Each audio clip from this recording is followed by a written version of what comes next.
You want to have beautiful footwork that can get you in position for that perfect smash to help you recover from that beautiful dive defense? Well, today I'm going to teach you the 5 essential skills to instantly have faster badminton footwork. First drill will be increasing our footwork speed by increasing the distance which we move on our footwork. Now, the most important thing for many beginners is that they don't make lunges big enough. So for most beginners, they might just take one small step in their lunge. But when we're doing fast footwork, we want to make sure our feet is covering as much court as possible. In order to do this drill, we want to start here at the doubles line in the back court. And we're going to be running to the front court in only 2 steps and 1 lunge. So if you're right-handed, you're going to start with your right foot on a 1, 2, and then our last step is going to be lunging as far as possible to come up for the neck kill on touching the net.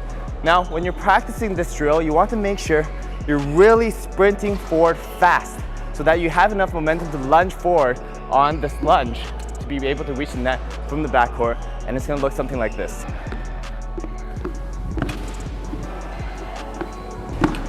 So when you're doing this drill, you really want to focus on building momentum on each step and pushing hard. And when you're lunging, make sure you are lunging on your heel first so that you don't accidentally roll your ankle if you land on your toes. And you want to be using your glutes to sustain that energy coming forward.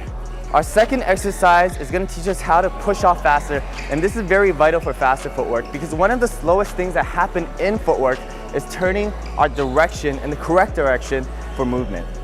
In order to do this exercise, we want to first be starting off with doing fast feet, striking the ground as fast as possible, and after a few you want to push off as hard as possible in the direction you want to go, and it's going to look something like this.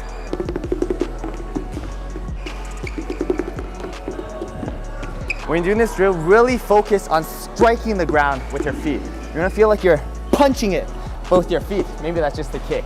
And you want to be making sure to stay on the balls of your feet and using your whole ankle strength to keep very quick and agile. Our third drill is more of a gameplay strategy drill, and that's predicting the right direction to go for footwork. Especially if you want to be able to get into position and attack, you have to be there beforehand. Now, in order to practice this drill, we'll give you a few examples of footwork that has prediction. So starting off with our high serve, once we hit our high serve, we go into our neutral position.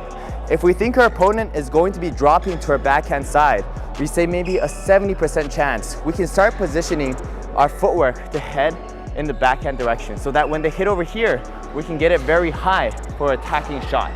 In the case that they do not hit it here, it's okay because we can still recover in a more defensive position for other shots. Another example of predicting is once we hit this backhand shot, if they come up very quickly and we think they'll be hitting a cross-court push, we can start positioning our foot backwards to head in this direction. In the scenario that they do hit the cross push, we can be in position to smash. Again, if they don't hit what we are predicting, then we can still recover. It's very much like a game of chess and probabilities. We want to prepare ourselves for where we think the highest probability of them hitting the shot is. Fourth drill is another gameplay drill, and that's going to be not moving back to the center position so that we can recover faster. As I said before, the slowest thing in badminton is turning the right direction in the footwork. So for example, if I start to move back here and I rush back to the center, then that means I will have to cover all 4 corners of the court, turning 4 directions. But if I come here and hit, coming only 1 step back and not all the way to the center, then I only have to cover 3 corners of the court. When you're doing this, you really want to focus on coming back, recovering very slow and steady, and pushing off fast. Because we're not moving all the way to the center, we want to make sure we push off fast enough to cover the rest of the court. But especially as you get to higher levels, this will be more worthwhile because turning directions is much slower than moving further distances.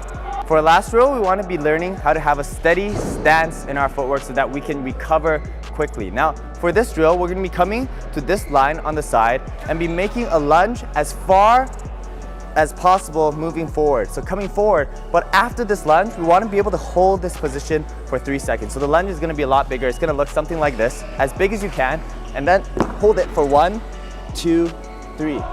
This is going to be very important in all of your footwork coming back. For example, moving forward, boom. This is steady, so your shot is steady and you can recover quick. Same for the side.